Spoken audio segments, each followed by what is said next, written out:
It's only a game. Why you have to be mad?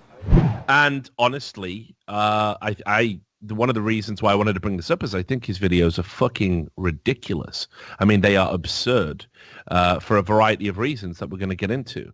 The variety of reasons that he's about to get into consist of cheat developers being double agents that sell out their customers by leaking their own code to anti-cheat developers. He says that I think that everyone is involved from the top down, that I invented terms that cheat developers don't use just to try to appear more credible, that I use different settings than everybody else while reviewing demos. He insists on GoTV not being accurate. He says it's crazy to think that all pros cheat, and it's crazy to think that no pros cheat, that it's only possible for one or two to be cheating because of how scared they'd be. He says that tournament organizers' security measures make it close to impossible to cheat, and the main crux of his argument is that new peripherals are given every tournament, so that external cheats aren't even possible. And I have to show you now why pretty much all of what he said was wrong. And Thorin seemed open-minded throughout this whole podcast, but you could definitely tell Richard had an agenda to make me look stupid. There's a big game being played when it comes to the private cheat industry. And I think people need to understand this. So me as a journalist, I'm kind of inserted in the middle. I don't necessarily make any moral judgments, but I will always try and do what I think benefits the most number of parties. That's what my reporting is always focused on. So, for example, you will have a cheat coder who says to his buyers, hey, I will never I will always update these, and I will always tell you when a ban wave is coming, and I'll tell you when the anti-cheats are onto you, and I'll tell you when VAC is onto you. But actually, what those guys then do to make more money is they will leak the code or sell the code to anti-cheat makers. So they are like themselves a double agent. Also on top of that, many of these cheat coders contact Valve and say, please, look, this is how I got past the VAC system. Could I get a job at Valve? And of course, Valve don't necessarily want to employ people who just randomly code cheats, you know? Like you've got to have you've got to be a very specific caliber of person to work for a company as profitable and prestigious as Valve. But that is the aspiration. Plus, they know too much about the game, apparently. If you look at the big commercial providers, they are very often legitimate businesses. They are registered in their countries of residence as a real company. They pay taxes. They sometimes have management in place. And checking the tax records of those companies, we see that a one-person hacker publisher can make anything between $500,000 and $1 million a year. For teams, it's generally higher. Something like $1.5 million is quite standard. And we estimate the global market size is at least $100 million. So it's a fairly big industry, and it also explains why game hackers, they are often so incentivized and so motivated to continue supporting games, because it's their livelihood. It's how they make a living. Bro, Who's in my channel? I can get some fucking raw ass cheats.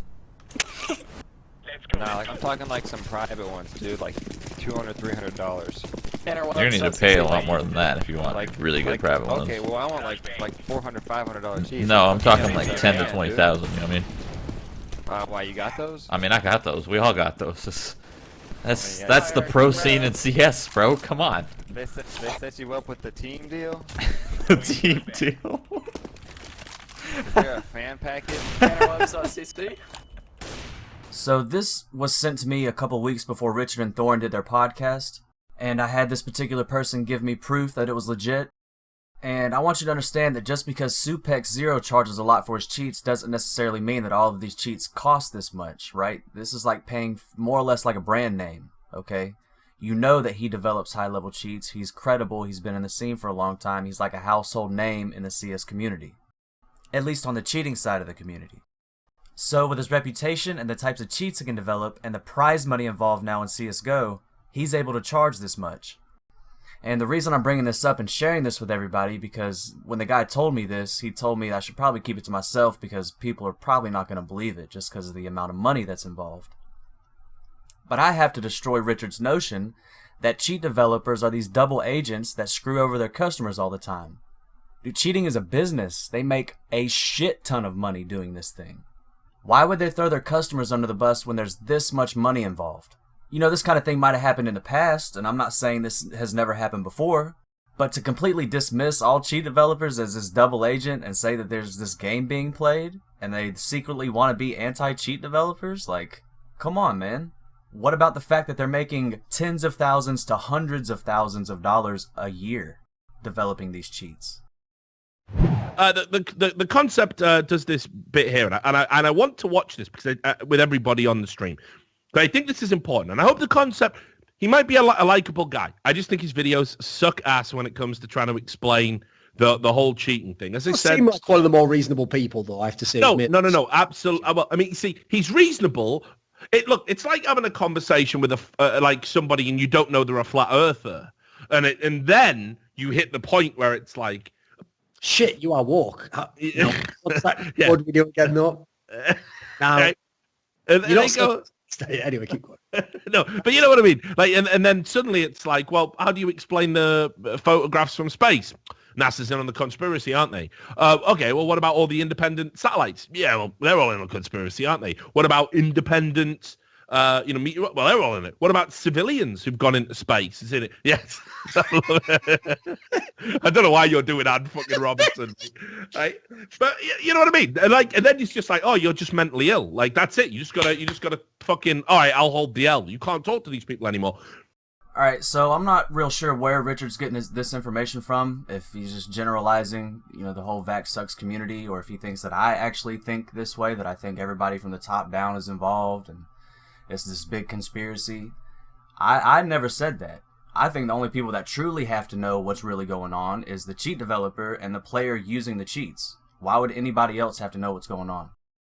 Now, what I have said in the past is that there's absolutely no way that legit, skilled players don't know people are cheating in the pro scene. Because it's obvious when you know how to play Counter-Strike that people are cheating. Especially when you slow the gameplay down and you realize that some of these things are literally impossible. Now, as far as tournament organizers and Valve being involved, I mean, they could definitely be turning a blind eye towards it. There's a lot of money being generated, but there's also a possibility that they don't have a clue. Now, could they be doing more? Absolutely. And that's what the end of my video was trying to point out. It wasn't pointing out the fact that they weren't doing anything. I was saying that they're not doing everything in their power to prevent cheating.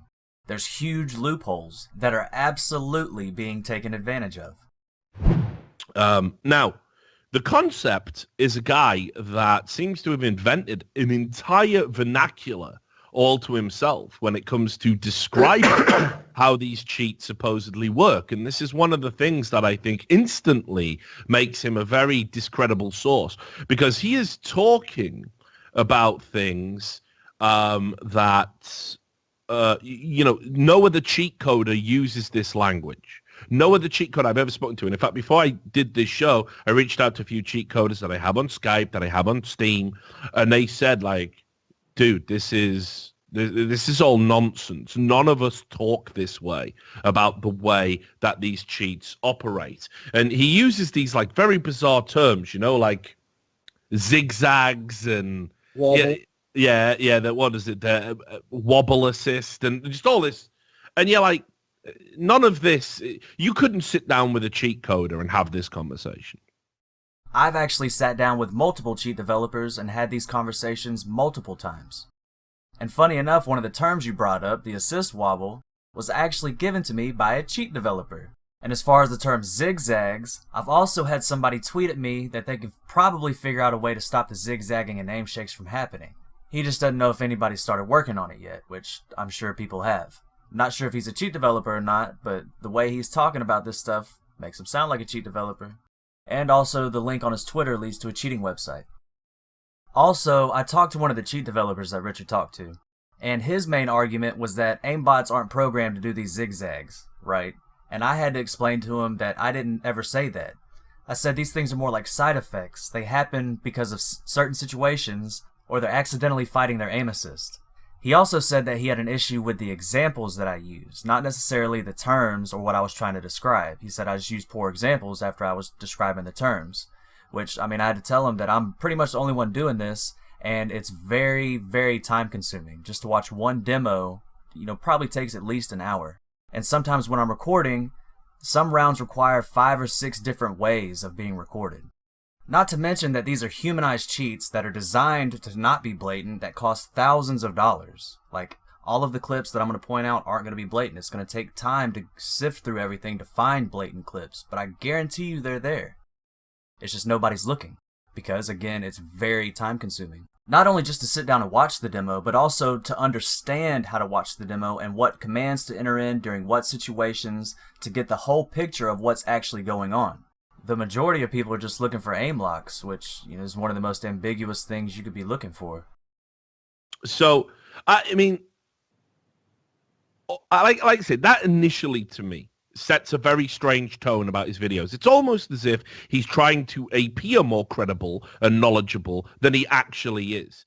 Absolutely not. Since day one, all I've wanted was feedback from what I'm seeing. And I had to sit there and develop this entire little system just to explain to people what I was seeing, which kind of helped in a way because now I understand it at a completely different level. It's where I feel like I can point these things out now. And it's been a pretty long process because you have somebody from outside of the cheating community trying to explain cheats by characterizing certain behaviors or patterns that are indicative of aim assistance. And all the while working out of town for like the past 8 months. I've never heard him talk about, bones, vectors, things like this, things that actual cheat I think he does talk. mention vectors sometimes. Okay, maybe. Remember when the aimbot creates a vector between you and its target, and you shake your mouse while you're going towards that target, it's going to give you this zigzag effect. The concept has turned up, and he's trying to make his delusions sound weighted in some form of science, and they're not. He's recycling the same old clips. He's watching a lot of them with a different configuration in the game, which I'm always dubious about as well, because... What do you mean by that? So he tells you at the start of his video, put these settings in so it shows the true flight, and it's like, guys, a lot of the people that call out these professionals, they're watching on a stream. A lot of these clips come from a stream. Yep, you're right. Most people that get clips from the stream, though, probably don't understand interpolation and why you should turn it off when you're watching GoTV demos. Again, Valve turns interpolation off for their Overwatch cases, and the reason they do this is because interpolation smooths out ticks that don't need to be smoothed out when you're watching the demo. When you have it turned on when you're watching a demo, it puts the crosshair in players in locations that they weren't. The other command I talk about using is called view recoil tracking, and you set this to 0 to get 0 recoil effects while they're shooting the weapon. So we can get the closest thing to mouse input or what the hack is actually doing without the clutter of the recoil. And you can set it to 1 to see the shot vector that the aimbot's aiming at. You can also see the recoil decay and how the recoil is controlled when you have it set to 1. And then this is something that I was going to get into later, but it's a good point to bring it up now. I think we've got to accept that maybe, just maybe, the way we watch the game, the way we watch GoTV, when we watch it in a stream or whatever, just maybe that isn't an accurate representation of what is actually happening in the moment of the game. That's why I've always thought it sucked we didn't have any POV demos, unfortunately.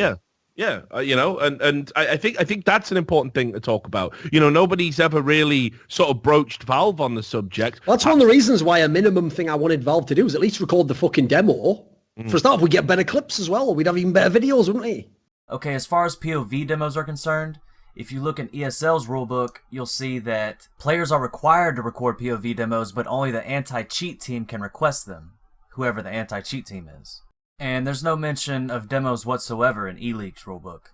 Now, I had to go find this information because nobody would respond to me. I sent numerous emails out to various different people from different tournament organizations, Valve. I sent stuff out on Twitter and never got a response from anybody. Is there something in the game that's making it happen? Is that an accurate representation of the game? You remember that clip where Fallen had the scout shot on Cobble? When they slowed it down and people would go, look at that robotic right angle, and then people could just replicate that in their own games, and they take it from a demo even. I've also got a video on this subject, but I guess you guys didn't bother to look at it, where I explained that the view angles have been updated right after that whole Fallen Scout clip. Like a couple weeks after that, Valve updated how the view angles are compressed. So we don't have those little demo bugs anymore where you get those right angles. Well, I mean, that for me is like, so when you add to it, again, this idea of assist wobbles and zigzags, which terminologies that you will certainly not hear from any cheat coder. The fact that the video is padded out, it starts talking about there's some Overwatch stuff in there, which, you know, again, ridiculous. The other term he uses a lot is angle adjustments. The video is not padded out with Overwatch examples. That's ridiculous. What I was saying is that these things happen in Overwatch cases. You can look for these things in Overwatch cases. I've also got this in my aimbot anomalies video, which is where the first thing that tried to discredit me came from, where people were trying to say that, oh, these things just happen with cheats you randomly download off the internet. They don't happen with pro-level cheats. And then it turned into, well, I'm just going to make a meme out of you to discredit you. That didn't work. Then it turned into, well, you're just crazy and delusional. And that's where we're at right now. But the problem with the idea that all of the top pros cheat is that would surely be more easily explained the other way intuitively, which is that if all the top pros do these weird little wiggles, doesn't that make it less likely that they're cheating? If only one of them did the weird little move, or a couple did, it would be a lot easier to explain away, right? Because otherwise you have to build into a giant conspiracy, at which point you got to have more than just the odd video clip, you know. And this brings me back into why I include Overwatch cases in the videos, is to show that these things don't happen with just pro players, they happen with fucking Silvers and Novas. It's just usually more blatant in an Overwatch case because their cheats aren't designed to be as human as these other pro cheats are. And they also require more assistance than the pro players, which again makes it more blatant. But you can see these same patterns occur, and they occur in the same situations. And it's the constant speed and precision of these things happening that's the issue. Again, some of these movements are literally impossible to do. And I guess I should have been focusing on that from the beginning instead of trying to give everybody my method more or less as to how I review demos. I should just be giving you guys blatant examples of impossible things. Because all I've done so far is pretty much just do the legwork for the cheat developers who understand what I'm talking about. And yes, there are cheat developers that understand what I'm talking about. I immediately lose all interest in having a discussion with someone when it's presented as, unless I have the discussion on their grounds, I am clearly a shill who knows about this and is covering it up. Like that sort of attitude puts people off wanting to get involved in it, you know. Rather, in fact, as a general tip for people who make these videos and people who want to draw attention to, because I think it's a really important topic, and Absolutely. I think there's some good points in there. I would say this. Don't come with the combative attitude. I get that you're being wrecked by other people trolling you, but don't do that with us. Alright, dude, you can't say don't come at me with a combative attitude when you guys did a 2-hour podcast full of false information trying to discredit what I was doing. Y'all took 2 clips out of an hour-long video, you took one of the clips out of context, and the other clip was literally like the least blatant clip of the entire video. I don't think you guys are shills, I just think you did a shitty job at researching the topic. You know, it's like all Richard did was just go to some cheat developers who reinforced his confirmation bias, and then he just reported on that. Like, you didn't research anything. And we're going to watch 2 clips. First, we're going to watch Pasha, who obviously he says is cheating. This is a man who threatened to chop off his own cock. His words, not mine, if anyone on his team was cheating. And Pasha loves his cock. I'll tell you that for free. So he definitely doesn't want to chop it off. And he's the only pro I've ever heard make such an outlandish bet. So good old Pasha, you know. But we're going to watch this Pasha clip, which, by the way, is absurd to even accuse this of cheating. You're a pro. You've played Cobble a million times. You would definitely check this corner, even if your crosshair's edging towards it. This is Pasha. Pasha's not cheating. I know. It's not about knowing him as a person. It's just knowing from how he plays and think of the slumps and the runs of form. He's not cheating. Listen, man, just because Pasha has had slumps of bad performance in the past, or he's talked about chopping his dick off if anybody on his team is cheating, like, all that's irrelevant. And as a top esports journalist, you shouldn't let this shit cloud your judgment like that. These things are happening as I described them, and I really don't care if you believe me or not, because I can provide other blatant clips that will prove my point. Excellent. Right, so 26-26, 3, 2, 1, Sam. 3, 2, 1, go. Boom.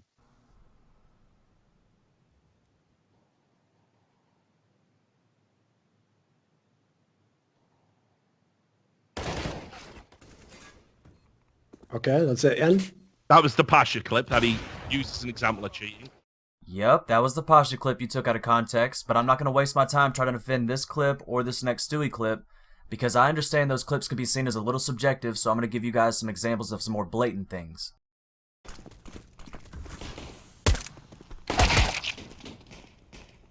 Okay, so in this Pasha clip right here, not only do we have a right angle adjustment, but it's the adjustment to the head that's the main issue. The adjustment happens so quick, I need you guys to understand this. It happens in one tick. Literally, one tick. It instantly jumps from his chest to his head. And now, I don't care how many years you've played Counter-Strike as a professional player. That's completely irrelevant because adjustments like this are impossible. And there's absolutely no way around that except for saying that it's a GoTV bug. And like I said before, Valve has already updated the way the view angles are compressed, so we don't have any information lost whenever we watch the GoTV demos. They're literally updated every tick with new information.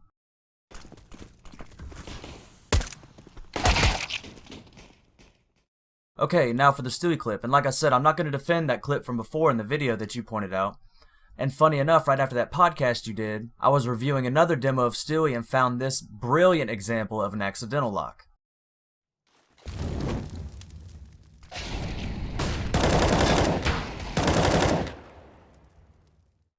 Okay, as you can see, Stewie's transferring to a second target as he's completely blind.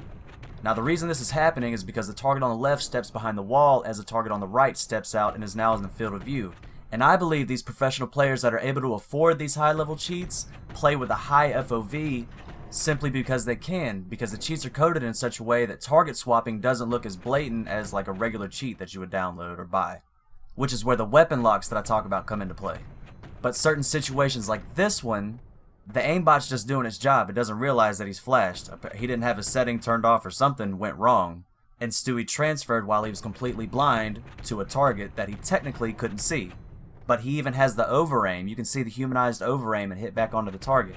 And the reason we can see this is because we have view recoil tracking set to 0, which is the closest thing to mouse input or hack, and we cut out most of the clutter from the recoil.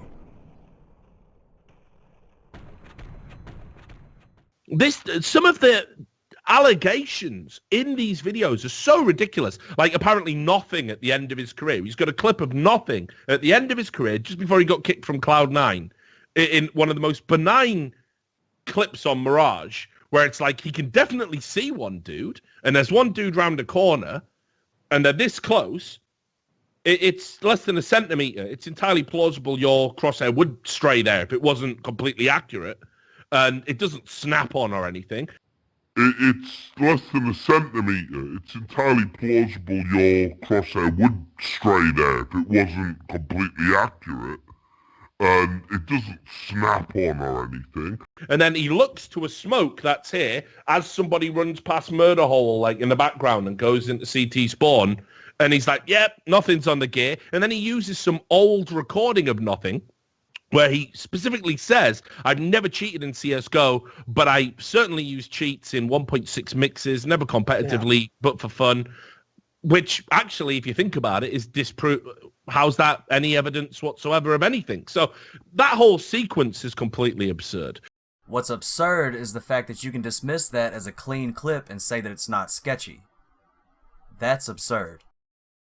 And as for him cheating in actual matches back in 1.6, I'll just refer you to this clip. Just it sucks you're cheating most of these clips. That's pretty much what I say to him every time we practice. I was like, bro, remember you were sick of 1.6, but you were cheating? He gets so triggered. Why would you expose your teammate like that? Everyone knows, dude. Everyone cheated in 1.6. Relax. Get over it. Oh! I can guarantee you every 1.6 pro cheated. It was like the normal thing to do. When you scrimmed against other people, you cheated. And it was just, that was it. That was it. You cheated. It's not like you were aimbotting. You were just, throwing a little bit of walls here and there. Some no smoke sometimes.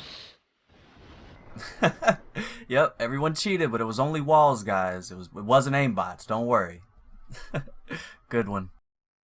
But think about the level of scrutiny there is. Think about Sabrosa. Think about how, from the moment he came into the scene with all his shaky crosshair nonsense, he was being shit on. People dug into his past. They found he had an account on a cheating website, which then got hacked, and people linked it. They hacked it by finding a password from another piece of social media that he logged into. So it definitely was his. He couldn't even lie about it. It couldn't Still be fake. denies to this day that it's his account, though, right? It absolutely is. And I verified that independently. So, bros, and, and look, having a account on a cheating forum isn't even proof absolute that you're cheating in this game. It wasn't for Counter-Strike. The cheats he was asking about, the posts that he made, the game that he was playing, wasn't CS, wasn't CSGO. So think about that. Think about that gauntlet that he had to overcome. And think about how his pro career is pretty much ruined. He's playing on that French-Canadian team, dodging lands in Canada because of reasons and everything else. And that's his life now. He'll never be on another pro team. He'll never get taken seriously ever again. Great. He shouldn't be on a pro team to begin with, because he required a level of assistance needed that made him blatant as fuck. And now that he can't cheat blatantly, I'm not going to feel bad for him. And nobody else should. So are there one or two pros cheating? Probably. But it would be crazier, in fact, to think that there are none, right? Definitely. But the idea that every cheat has somehow found this hidden alchemy that no random player can stumble across, that no caster, commentator, programmer, tournament organizer, even a cheat coder themselves, right, haven't stumbled across this like, oh my me, if you do this, the aim lock. Pros have always shared information about how to be good at the game, and any little exploit or thing that just puts you over the top, what graphics drivers to use so smokes don't last as long or flashes don't last as long. They share that information, sure, but there is not some global conspiracy where every pro player is just given an aimbot on the way in and they are told, go and we'll make millions. Yep, I agree. There's not some global conspiracy where everybody's given an aimbot and told go and make millions. Again, that's a scenario that you've made up, and I don't know anybody else that thinks that way. The point is, though, we'd have to catch them at the next event. And that's where I actually am worried about the cheating issue, because whether or not you think any pros cheat now, I can tell you right now, in terms of actually being willing to do anything like record people's hands or put special software on the machines or let you record POVs and everything, no tournament organizer or Valve gives a flying fuck about this topic. They've all decided that they aren't cheating, that they wouldn't do it. They all have all the circumstantial reasons, and they are not doing anything about it, and they won't be doing anything about it either. Like, if these people can cheat, congrats, you just win in CSGO. You're going to get to cheat forever. It will never be stopped. And that is the sad thing, actually, because I would at least like it if Valve went a little bit further to fucking do something about it, Well, you see, now this is where I definitely disagree with what you're saying. And I don't know if it's because we have a different insight or we're involved in different conversations. But certainly I know, like from stuff at E-League, for example, the measures that we've looked at taking to prevent players even having access to computers and stuff, it's pretty fucking stringent. For example, it'll be... And this links to what the concept says. He does a whole bit at the end of this video we got linked to, where he talks about how, pretty much echoes what you were saying, like nobody takes it serious. People will be able to cheat. No one's trying to stop it. Players can just turn up and put a fucking USB into a computer. And like the reality is not like that at all. So, okay, I personally have seen multiple occasions where people have had their phones plugged up to the tournament PCs and other devices also. And you honestly cannot say that you have good security measures when players are allowed to bring their own equipment and they have internet access on the practice PCs, which is something you conveniently left out. It's like you did a complete 180 from the talk you did like a year and a half ago. Where all the tournament organizers that are doing all these great, measures back fucking stage, which are grotesquely over-exaggerated, by the way, outside of Valve official tournaments. I'm not fully convinced we're doing everything that we say we're doing, right? But where is, well, we put a secret keylogger on, and we found there was no, untoward pushing of buttons that wouldn't be explained or anything like that. Why aren't we filming players' hands? Why is no one ever coming out publicly and going, we did spot checks on PCs and found nothing? Also, just a reminder, if the cheat can bypass the anti-cheat, it's most likely going to be able to bypass the keylogger also. But if somehow this keylogger does catch it, most of these high-level cheats have their aim keys embedded in like weapon switches and things like that to make it not so obvious. So even if people are going back and checking these logs, and these logs are catching everything that these players are doing, if you're looking for them to press some random button, you're probably not going to find it. First off, I think most tournaments these days, and this is something that, Riot Games even do it in League of Legends, players get, they have to specify in advance of a tournament what type of gear they want to use, keyboard, mouse, and they have to say in advance, and they get a brand new unboxed peripheral or set of peripherals at the event, and then it is given to them. They set up in front of an admin who's watching. Now, sure, this is the one area I will say. This is admin's watching 5 people at once, is he? Yeah, well, no, exactly. This is what I will say, that this is the potential issue. Well, but that's it, Rich. If they can cheat in a mouse, then all they need now is 1 misdirection, 2 sleight of hand, and boom, they're in. Yeah, okay. But what I will say is I know that because of the sort of levels of, how should we say, diligence that you put up, people are all like super paranoid about this. Nobody wants any cheating to happen at any events. That, generally I've even seen some admins do this. They will watch each player set up and they will tell them stand back from the PCs, don't put anything in. And even then you've got to think that this is a PC that's almost hermetically sealed. The tournament organizer has it. It doesn't have access to the internet. But again, their practice PCs that they set up and play on beforehand do have internet access. So it doesn't matter once they get to the tournament PCs because they've already got the cheats on their SSD that's taken from the practice PCs out to the tournament PCs. It's just a facade. And then the whole thing about having new equipment at every tournament is completely wrong also. That might be something that Riot Games does with League of Legends like you mentioned before, and then you might have got confused and just extrapolated onto that, but it doesn't happen that way with CSGO. Players provide their own equipment, and that is a huge loophole if you're trying to prevent cheating. Mobile phones being taken away.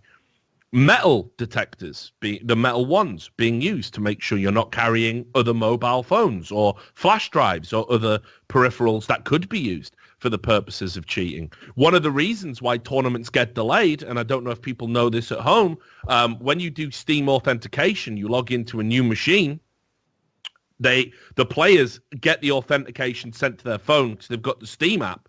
So they sit at the PC, the admin's taken the phone, they log in, they have to get the authentication code back, the admin gives them the phone, watches them open the phone, take that authentication code and then type it in.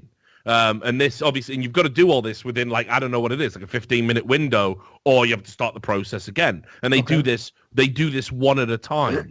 So you can see immediately that this idea that tournament organizers don't care about this, it's a fucking myth. I said within the context of doing these extra things, though. And I'm not talking so much about you as I am about the video, the concept where he literally at the end says, tournament organizers, it's like it's just a laissez-faire fucking approach where people can just rock up and plug stuff in. Again, if there's internet access on the practice PCs and you're allowed to bring your own equipment, all of this other shit is irrelevant. And another thing that always gets brought up is, well, why don't we use keyloggers so we can see any obscure keystrokes? I think I've made this point before in a broadcast because I didn't know if it was happening. And I can tell you, not all of them, but I'm aware of a few leagues that do that as well. So they have a log of every key that's ever touched, all of the input, and yet we still haven't been able to expose any of these supposed... Is anyone going back and checking those logs, Rich? Oh, well, now that's the next question. Sure, they can tell me, yes, we do. Unless I was doing it myself, I wouldn't be 100% confident that job gets done, right? But what I will say is, why go to all the lengths of getting the data if you are never going to go and look at the data? I mean, we don't know. Again, keyloggers can be bypassed, and aim keys aren't going to be blatant random buttons. They can be incorporated into different things in the game. There is just no way that Kirby would be missing these kills, especially the ones at close proximity where it shakes. Think of the logic of that. The cheat is designed to make your bullets stay in a small target area, and the payoff is you shake like you're fucking Michael J. Fox and fucking Muhammad Ali having a game of Jenga, But he, more often than not, in those clips where Kirby's aim goes mad, he doesn't get the kill. The bullets don't land. They don't reg. They're not where he wants them to go. What kind of cheat is that? How can there be a cheat that makes your performance worse off? Like, how? You know, like, what would be the point of that? So it just seems to me there's never any counter arguments to the common sense arguments that are in place. And it just frustrates me that guys like The Concept, guys like Dan M, all the average posters on Backsucks can never explain why don't the cheats work like they're intended. It's not that the cheats aren't working as intended. It's the fact that Kirby's shaking his mouse while he's trying to shoot people. That's why he's missing the majority of his shots. The reason he shakes his mouse, I believe, is because he used to use a cheat like you just showed, that little recoil script, to where it made your crosshair shake like that, and in order to cover it up, he started shaking his mouse. And he had to maintain that excuse of shaking his mouse, otherwise he would have been called out a long time ago. I will also say as well, if these players are cheating, especially on the scale that most of these guys that you're mentioning say they are, these players are some of the stupidest motherfuckers who have ever lived. Because I could tell you, if I actually had, like, I won't say the best skills, right? Let's say I was like, let's say I'm Rubino, right? So pretty smart player, like, good, good aim, but nothing outrageous. Mainly get by on having like good read for the game. Say I wanted to be the best player in the world. I could do it with his skill set and some cheats, and you would never catch me. You'd have 3 clips of me ever, because I'm very rarely ever I'm using it to get one little extra kill in a game. I'm using it in a really important round just once that it looks shit. I'm not using it like Simple does in these videos he's putting, where he's doing it like four times in a same clip, and then he's doing it fucking 20 times in one half. Is he just the dumbest motherfucker ever? Like some of these are outrageous, like, put it this way, the premise you're making is not just that they're cheating all the time and in a blatant manner if you know these few things to watch for. And not only that, nobody else is catching it. No one. Yeah. Yeah, it's pretty crazy to think about, but it's not crazy to think that they wouldn't cheat all the time because nobody is catching it. So why wouldn't they? If they pay thousands of dollars for a humanized cheat, why wouldn't they use it every time, every chance they could get? Especially if nobody's catching it, because all anybody's ever looking for are stupid fucking aim locks. Players and cheat developers realized a long time ago that these aim locks are blatant as fuck, especially when you're playing in front of hundreds of thousands of people. They're going to have other ways of implementing these aim locks. It's not going to be obvious locking onto people through walls, and that's all anybody's looking for. Does really everyone cheating? I mean, listen, that could be the premise, but at least give me the exception. Show me one that isn't. Like, is Forrest not cheating? If so, show me a Forrest clip. Show me he never does the little wobble. And then, by the way, what's great about that is I could even go and check that without being an expert. I can go and watch a Forrest demo on 10% speed and find a wobble and go, I thought you told me he didn't cheat. I could. This is a way, without knowing a lot about the game, I could at least disprove your point while not proving something else, if you know what I mean. Dude, I would love to give you the exception, but I can't because I haven't found it yet. Everybody I've looked into, I can find blatant clips on them cheating. Like, everybody. I've had this argument with one of the cheat developers that's helping me. He said that I shouldn't even say 100% of pros cheat because it makes me look bad and crazy, pretty much. He said that I should say 30% of pros are cheating just to get something done because it shows that there's a potential of cheating. But I can't do that. Like, I can show you blatant clips on everybody. And you specifically mentioned Forrest, and I've already shown this clip, but I'll show it again here in this video.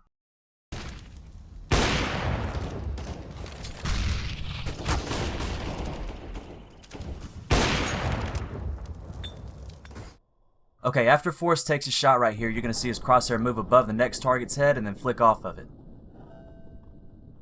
Now, if you put view recoil tracking to 0, which again gives you the closest thing to mouse input or what the hack is doing, you'll see that the crosshair doesn't land above his head.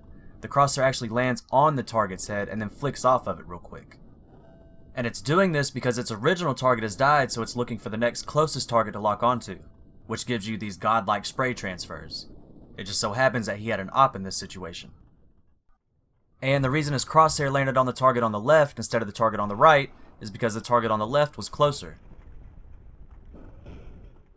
Do you remember players saying Rops was a cheater? And could we not just kick him out of FPL? Do you remember that? I remember that. I remember Rops, this young player from fucking Estonia, having to go and play in the Face It Pro League fucking, room with Bardolph over him, going, oh, so that's how you get a kill, is it? Right.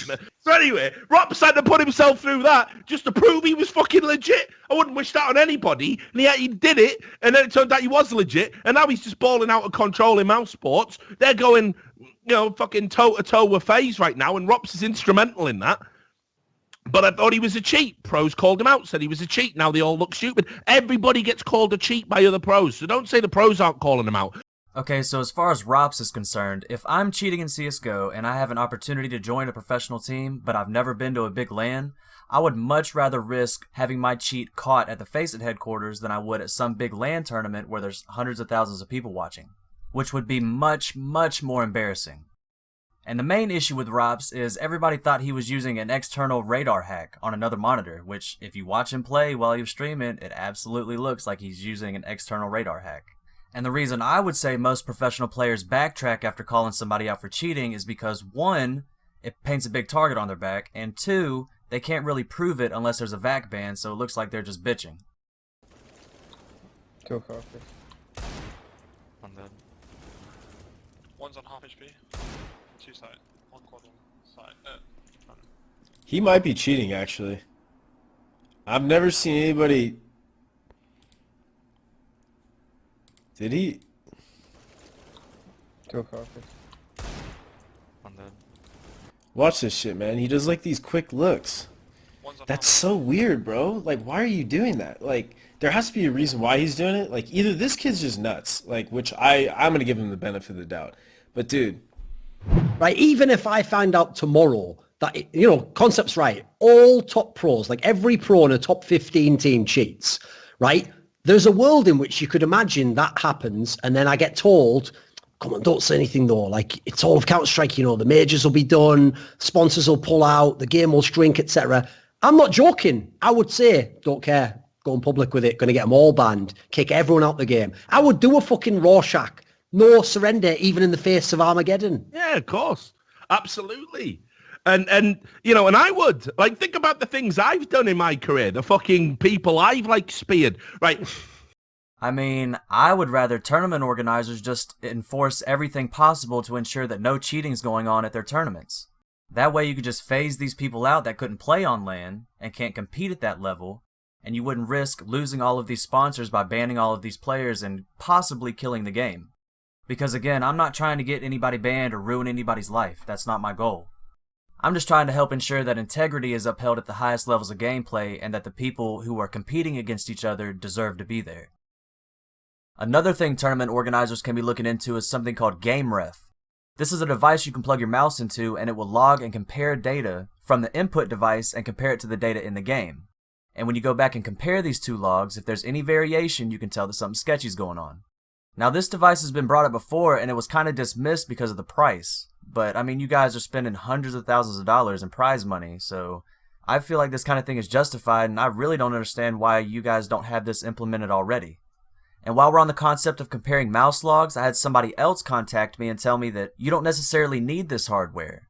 That it would be pretty easy to code something like this, and it would be nearly impossible to have a workaround because if you have 2 mouse logs that are compared to each other, you shouldn't see any variations at all. And if you do see variations, there's an issue. Again, you have to run 1 keylogger in the game engine, and you can run multiple keyloggers, or mouse loggers, at different level rings of the operating system. The keylogger in the kernel has its own drivers and registers the raw input from the mouse, whereas the keylogger in the game engine just records the final inputs. That way, if you're hacking and you start to forge the logs in the kernel, it's always going to lag behind the game engine logs. And if they just stop the logger from working, well, then that's just obvious. He says all of this is pretty easy to implement into an anti-cheat, it's just the hardest part would be to get tournament organizers to do this. Now, the even crazier part of all this is, he tells me that you can even go back and do this type of thing in demos, that you can calculate the acceleration and deceleration of their mouse movements and determine that some of these things are literally physically impossible. But as of right now, this kind of goes a little bit over my head. I am going to look deeper into this though, and hopefully I can incorporate something like this in future videos. And then the final point about cheating, and then we'll talk about the other stuff, is sometimes you've just got to take the fucking L and realize your allegations are stupid and you are stupid for making them. I pray that